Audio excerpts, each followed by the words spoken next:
요셉은 애굽으로 팔려가서 바로의 신하 그 보디발의 집에 노예가로 팔려갔습니다. 근데 2절을 보면 여호와께서 요셉과 함께 하심으로 그가 형통하게 되었다. 예, 형통하게 되었다. 그리고 주인도 요셉을 보니까 여호와께서 그와 함께 하심을 보며 여호와께서 그 범사에 형통하게 하신 것을 봤다. 예, 그래서 요셉이 주인의 신임을 얻어 가정의 모든 일을 맡아 주관하는 가정의 총무가 되었다. 그랬습니다. 요셉이 가정 총무가 된 때부터 그 5절에 보면 하나님께서 요셉을 위해서 그 애굽 사람의 집에 복을 내렸다. 복을 내렸다. 그래서 주인이 요셉을 더 신임하고 음식 외에는 모든 것을 요셉에게 다 맡겼다. 그랬습니다. 이렇게 요셉이 그 노예 생활하는 보디발 집에서의 노예 생활하는 것이 아주 정리가 되어 있습니다. 예. 근데 요셉의 이야기는 요셉의 성공을 이야기하는 것이 아닙니다. 그렇게 노예 생활하다가 그 총리가 되었다. 이걸 이야기하는 것이 아니라 요셉이 계속 하나님의 은혜 가운데 있었다. 예, 그걸 이야기하는 겁니다. 그러니까 이 요셉이 주인공이 아니라 하나님이 주인공이죠. 하나님이 요셉과 함께 하셨다. 예, 그래서 하나님이 그를 형통하게 하셨다. 그러니까 하나님입니다. 하나님의 어떤 주권. 예, 하나님을 하나님이 요셉을 축복하셨다. 그걸 이야기합니다. 요셉에 대해서 사람들이 우리 믿는 사람들도 요셉과 다윗을 굉장히 좋아합니다. 왜냐하면 요셉은 총리가 되었고 다윗은 왕이었으니까 신실한 권력자들이죠. 그러니까 나도 우리 아들도 요셉이 되고 다윗이 되었으면 좋겠다 해서 이름을 그렇게 지어요. 서양 사람들도 우리나라 사람들도 그런 사람들이 많아요. 뭐 강요셉도 있고 강다윗도 있고 막 그러더라고요. 근데 그건 결과만을 바라본 거죠. 요셉은 우리로 이해하면 고등학생 때 그 형제들로부터 왕따를 당했어요. 그 형제들로부터 얼마나 그 괴롭힘을 당했습니까? 집에 들어가기도 싫을 정도로 그렇게 형제들로부터 미움을 받았어요. 또 고등학생 시절에 인신매매를 당해가지고 한 번도 가보지 않은 먼 나라의 노예로 팔려갔습니다. 뭐 노예로 팔려갈 때 뭐 오송 호텔에 잠재우고 그런 거 없습니다. 아마 옛날 같으면 3천 전 같으면 채찍으로 맞고 뭐 발가벗겨 가지고 동물처럼 취급을 당했을 겁니다. 예. 그리고 거기 가서 이제 뭐 밑바닥 생활을 한 거죠. 밑바닥 생활. 예. 다윗도 마찬가지죠. 그 생애 보면 얼마나 험악합니까? 근데 사람들은 그 결과만 본다. 결과만.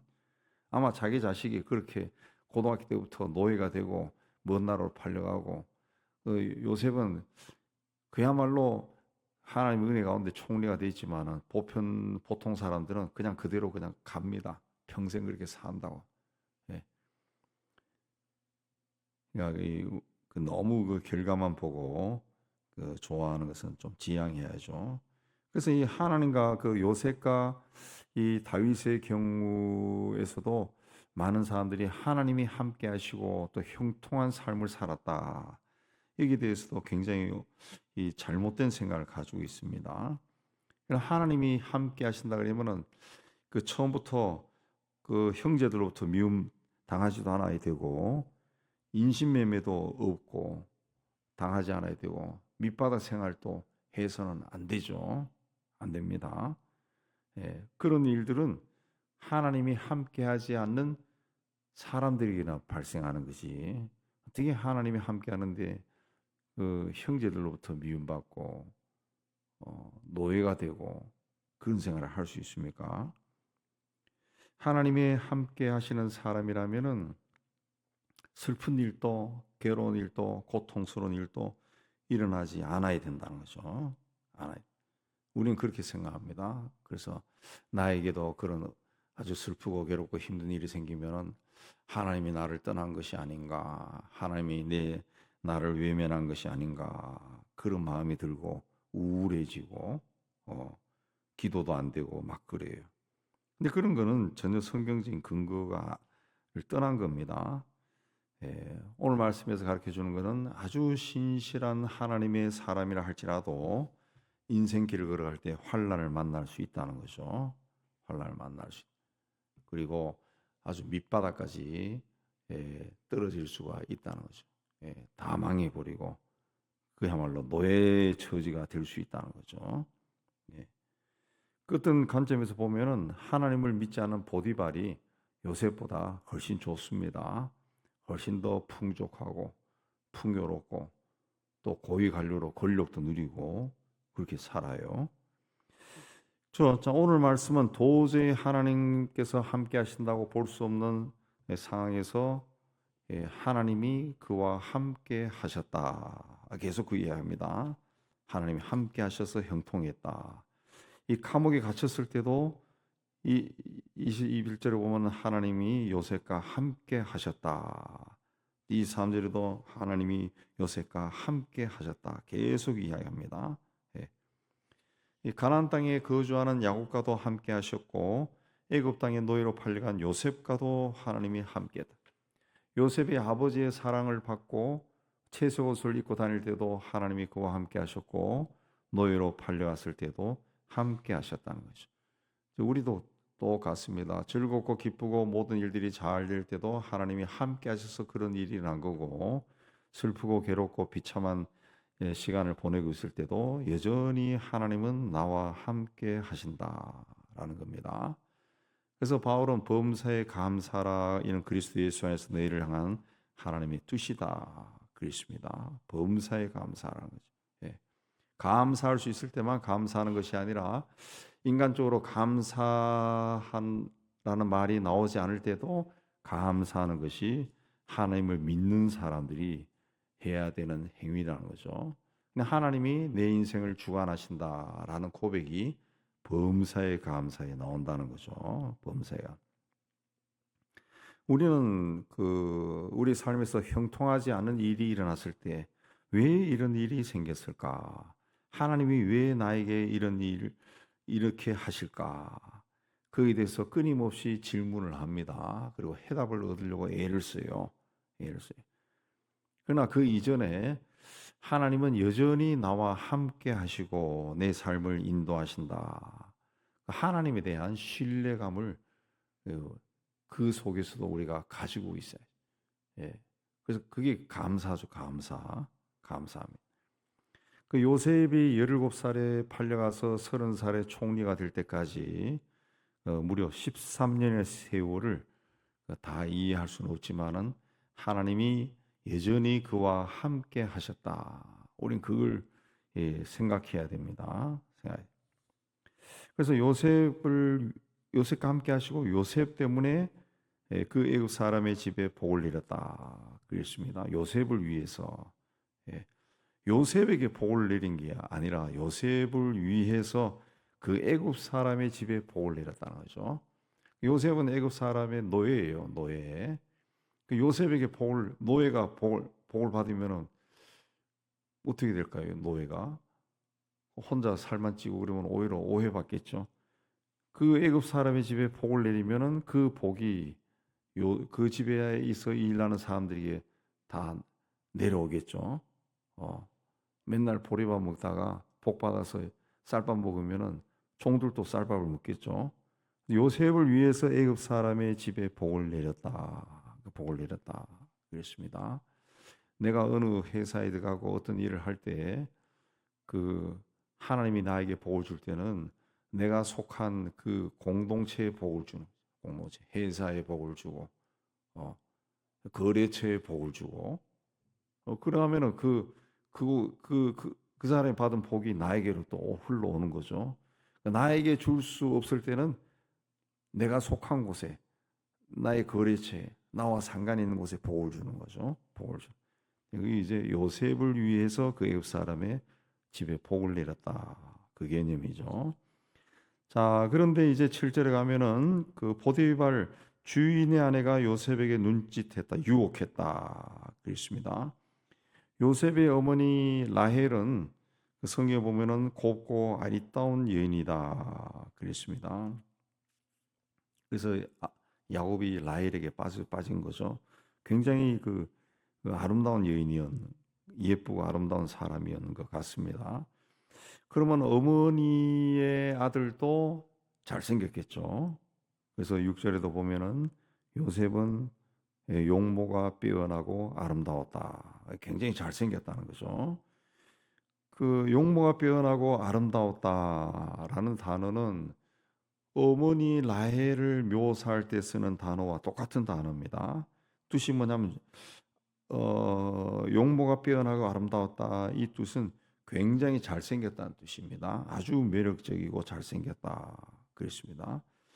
그걸 보고 그 모든 것이 풍요로운 여인이 가만히 있을 수가 없죠. 마음이 늘 막 쿵당쿵당 그러겠죠. 그래서 보디발 부인이 그를 유혹했다. 그랬습니다. 한 번으로 끝나지 않고 10절에 보면은 날마다 계속되었다. 그랬습니다. 아마도 요셉이 가정 총무이기 때문에 여주인에게 보고하거나 상의할 일들이 많았을 겁니다. 그래서 날마다 보고할 때마다 여주인이 요셉을 유혹했다. 그랬습니다. 어느 날은 그의 옷을 잡고 노골적으로 매달렸다. 그랬습니다. 그 노예 신분의 젊은이가 주인의 요청을 거절한 것은 굉장히 어려운 일입니다. 그러나 요셉은 거절했다는 거죠. 예. 자기를 믿고 모든 것을 맡긴 주인 보디발의 신뢰를 저버릴 수 없었다는 거죠. 그래서 9절에도 보면은 내가 어떻게 이런 큰 악을 행하여 하나님께 죄를 짓겠습니까? 그러니까 요셉은 하나님이 요셉과 항상 함께 하셨다 그러는데 요셉은 자기와 항상 함께 하시는 하나님을 의식했다는 거죠. 그래서 여인이 옷을 잡았을 때 그 옷을 버리고 도망쳤다 그랬습니다. 그래서 여인이 굉장히 모멸감을 느꼈겠죠. 모욕감을 느껴서 자기 그 누명을 씌워가지고 요셉을 고발했다. 요셉은 하나님 앞에 정직하게 살았지만은 억울하게 이제 감옥에 갇힙니다. 뭐 감옥에 갇혔다 이렇게 나오지만은 뭐 그냥 갇혔겠어요. 아마 엄청나게 두들겨 맞았을 겁니다. 엄청나게 두들겨 맞았어요. 그래서 20절에 요셉의 주인이 그를 잡아 옥에 가두니 그랬습니다. 옥에 가두니 엄청나게 막 코피 터지고 막 그랬을 거예요. 노예인데 그리고 거기서 뭐 아니에요 그게 아니라 여주인이 나를 유혹하려고 해서 내가 그랬어요. 그런 말이 통합니까? 노예인데 옛날 노예는 물건인데 엄청나게 두들겨 맞고 감옥에 갇혔어요. 근데 거기서도 하나님이 요셉과 함께 하시고 그에게 인자를 다하사 간수장에게 은혜를 받게 했다. 간수장이 장으로 하여금 요셉에게 그 편의를 봐주도록 하나님이 역사하셨다. 그랬습니다. 그래서 요셉의 그 종살이와 옥살이의 결론이 23절에 여호와께서 요셉과 함께 하시고 그를 범사에 형통하게 하셨다. 이걸로 끝납니다. 자, 오늘 말씀은 하나님이 함께 하시고 하나님이 형통하게 하셨다라는 것이 개인의 어떤 성공이나 출세와 연관시켜서 말하지 않습니다. 오히려 잘 될 때나 못 될 때나 어떤 순간에도 요셉이 하나님의 사람이라고 하는 요셉이 하나님의 뜻을 거역하지 않고 항상 하나님의 눈을 의식하고 하나님이 보시는 그 앞에서 바르게 살려고 애를 썼다. 그게 하나님이 함께하는 사람이라는 거죠. 그런 사람을 하나님이 형통하게 하신다는 거죠. 아무도 보지 않는 그런 환경에 처해 있어도 요셉은 하나님을 의식했다는, 하나님이 나를 보고 있다. 예민하게 하나님을 의식했다는 거죠. 그게 하나님이 함께하는 사람이라는 거죠. 하나님이 함께하면은 안 되던 일이 잘 되고 갑자기 막 하늘 문이 열려 돈이 쏟아지고 그런 게 아니라는 거죠. 하나님이 함께하는 사람은 하나님을 의식하는 사람. 아무도 없는 벌판에 혼자 있어도 하나님이 나와 함께 하신다. 세상 한가운데 내가 있어도 하나님이 나와 함께 하시는구나. 그 하나님을 의식하고 죄된 생각이나 죄된 길로 걸어가지 아니하고 하나님이 기뻐하는 길로 걸어가는 사람이 하나님이 함께하는 사람이고, 그런 사람에게 하나님이 형통하게 한다는. 형통하게 한다는 것은 막 이 갑자기 출세하고 그런 것이 아니라, 그런 사람이 하는 일들은 잘 되게 해주신다. 잘 되게 해주신다. 예. 그런 사람이 거리에 청소부를 할지라도 청소를 하면서도 형통하게 한다. 예. 형통하게 한다. 뭐 즐거움으로 하겠죠. 즐거움으로 하겠고, 일하는 지혜를 막 줘가지고 청소를 깨끗하게 하고, 쓰레기도 한 곳에 잘 모으는 어떤 지혜를 주시고, 그런 형통하게 하신다는 거지.